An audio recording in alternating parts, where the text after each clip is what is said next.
Teman-teman, Bismillahirrahmanirrahim. Assalamualaikum warahmatullahi wabarakatuh. Selamat sore, salam sejahtera, Om Swastiastu, salam namo buddhaya, salam kebajikan, salam sehat tentunya. Terima kasih pertama-tama atas kehadiran teman-teman media pada kesempatan siang ini.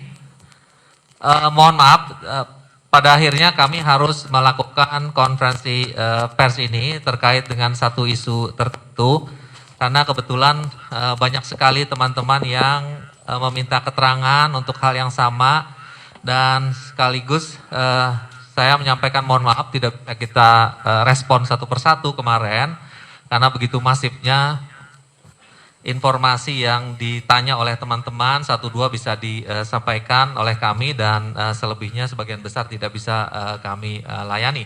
Dengan segala hormat, dengan segala kerendahan hati kami menyampaikan permintaan maaf kepada teman-teman media. Hari ini, siang ini sengaja kami undang teman-teman semua untuk menyampaikan sisi dari PPATK atas hal-hal yang sebenarnya sudah teman-teman tanyakan kepada PPATK. Terkait dengan isu terakhir yang berhubungan dengan entiti tertentu terkait dengan penghimpunan dana publik. Sebagai awal saya sampaikan bahwa PPATK telah melakukan analisis terkait dengan nama tersebut, entitas tersebut, itu sudah PPATK lakukan sejak lama, 2018-2019. Sampai hari ini PPATK melaksanakan kewenangan Undang-Undang Nomor 8 Tahun 2010 serta Perpres Nomor 50 Tahun 2011.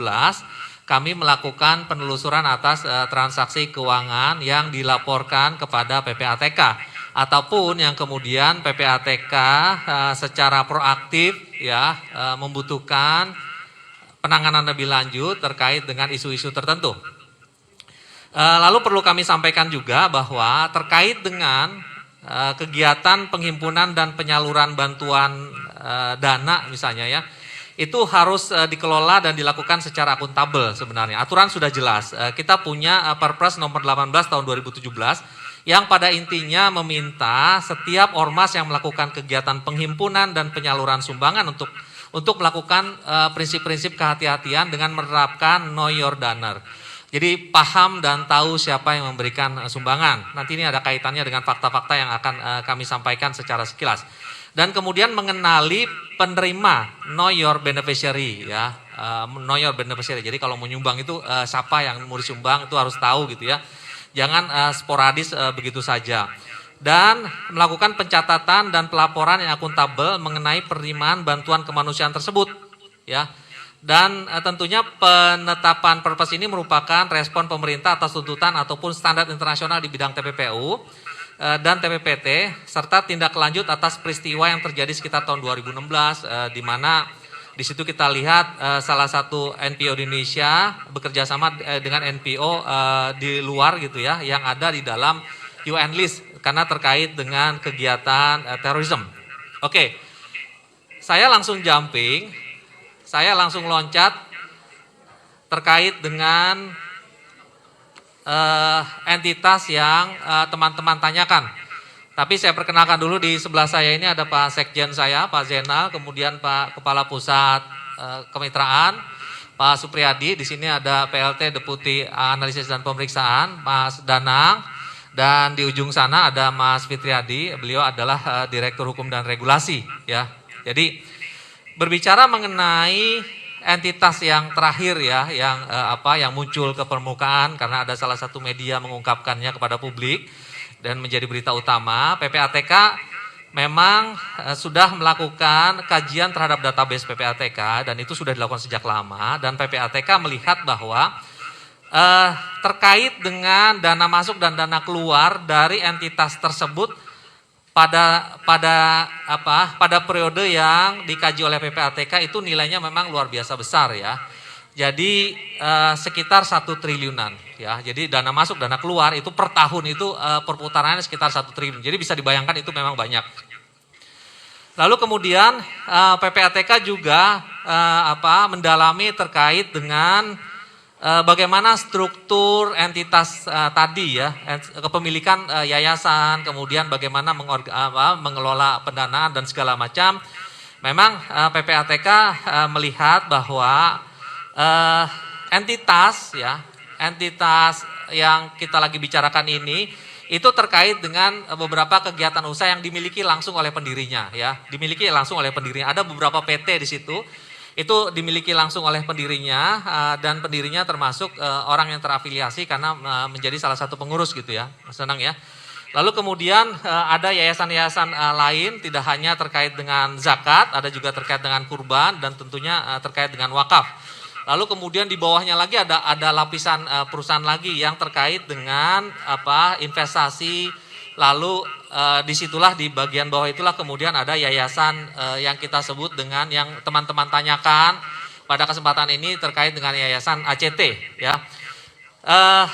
Ada transaksi memang yang kita lihat itu dilakukan secara masif tapi terkait dengan entitas yang dimiliki oleh si pengurus tadi ya. Jadi kita menduga ini merupakan transaksi yang dikelola dari bisnis to bisnis, jadi tidak murni penerima menghimpun dana kemudian disalurkan, tapi kemudian dikelola dulu di dalam bisnis tertentu dan di situ tentunya ada revenue, ada keuntungan. Nah ini PPATK terus melakukan penelitian. Sebagai contoh misalnya ada satu entitas perusahaan yang dalam waktu 2 tahun itu melakukan transaksi dengan entitas yayasan tadi ACT itu lebih dari 30 miliar dan ternyata pemilik dari perusahaan tadi terafiliasi dengan pengurus dari entitas yayasan tadi. Nah, terkait dengan pemberitaan yang muncul saat ini perkembangan terbaru teman-teman ya. Karena kami kemudian memerlukan pendalaman lebih lanjut dan lebih serius terkait dengan data-data yang kemudian masuk dari pihak penyedia jasa keuangan. Jadi pasca pemberitaan tadi data semakin banyak masuk dilaporkan oleh penyedia jasa keuangan karena kewajiban pelaporan pasal 23 Undang-Undang 8 2010. Per hari ini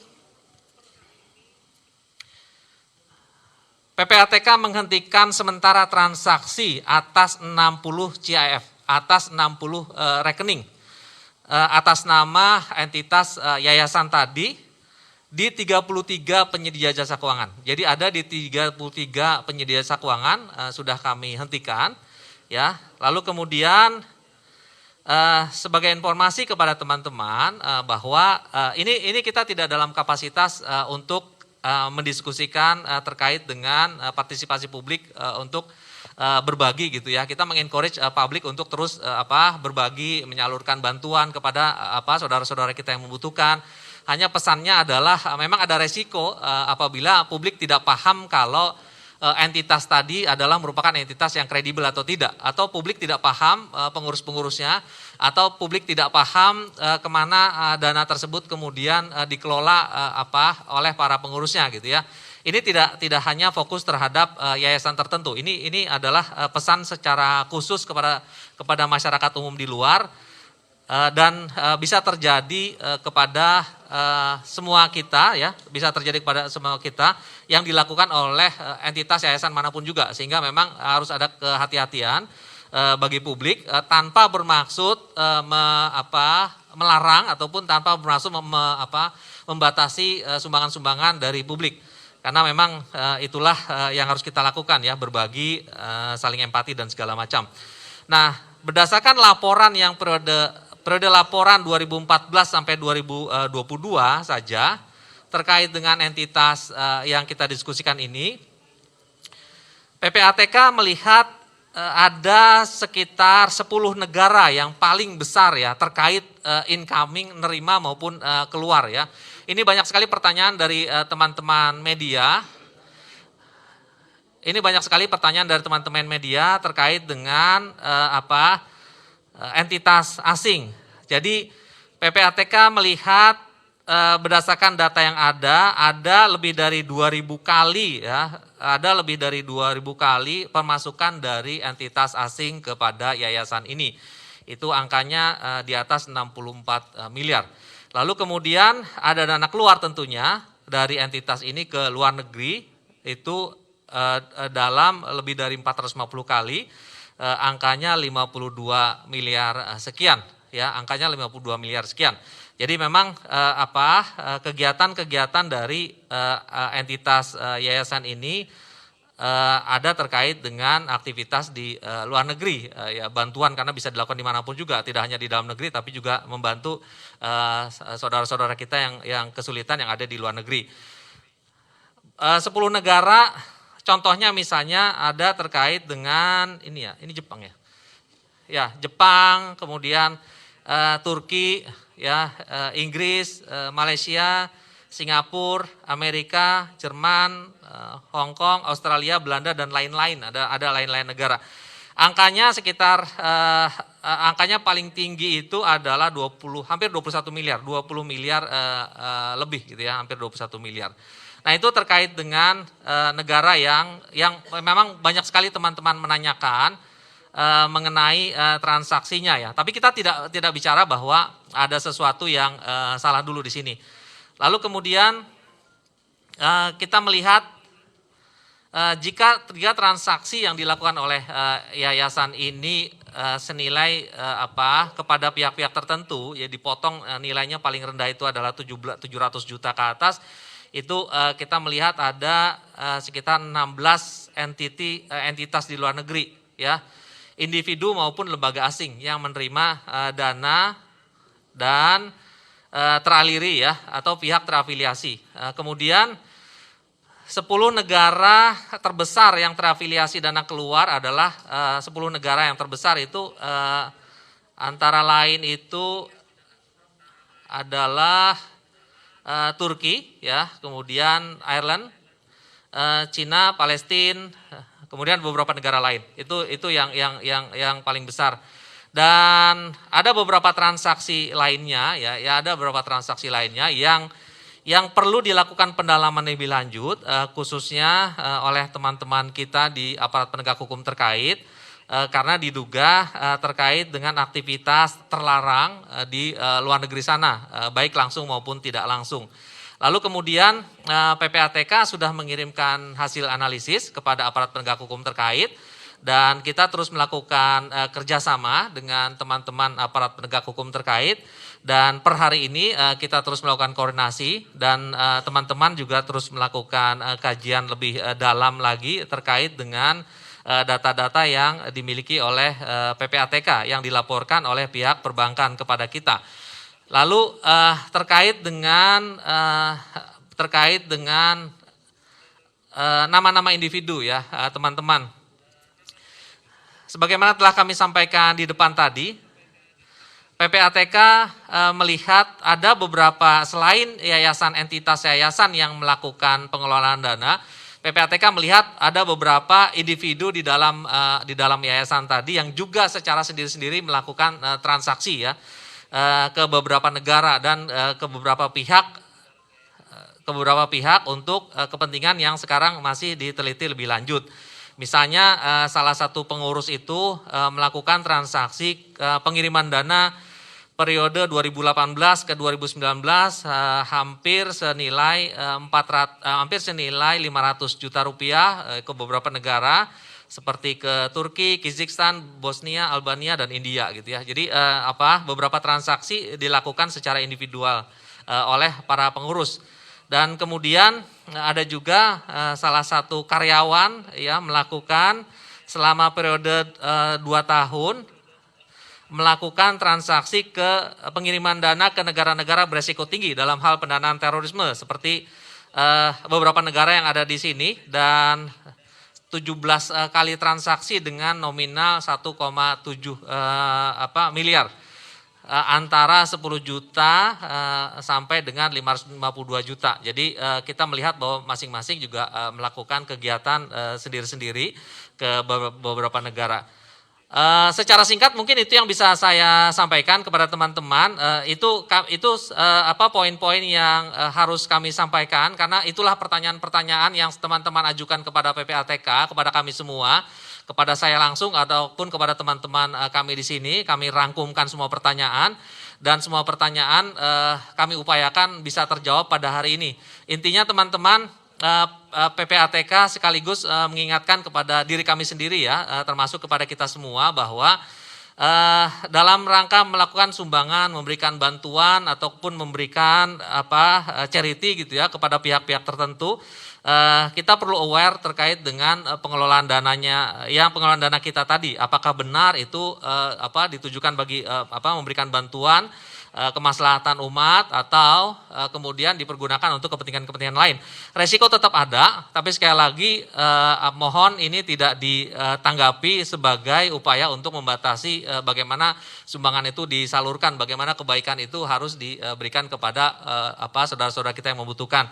Dan PPATK terima kasih teman-teman sangat luar biasa menanyakan kepada PPATK, sekaligus PPATK meminta maaf karena tidak bisa menjawab satu persatu pertanyaan dari teman-teman. Hasil analisis, informasi semuanya sudah kita sampaikan kepada penegak hukum terkait.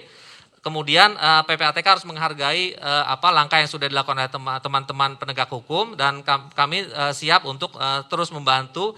Dan kemudian yang paling utama adalah kami mencoba untuk secara proporsional menangani kasus ini dari sisi PPATK, dan kami berupaya untuk melindungi kepentingan publik.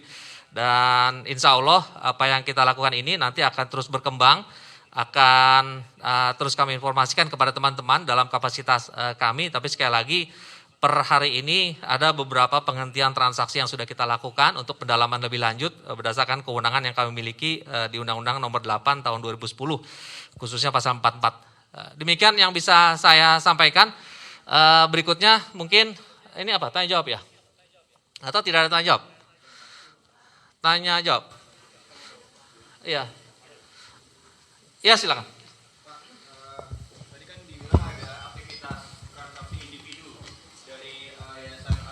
Beberapa negara.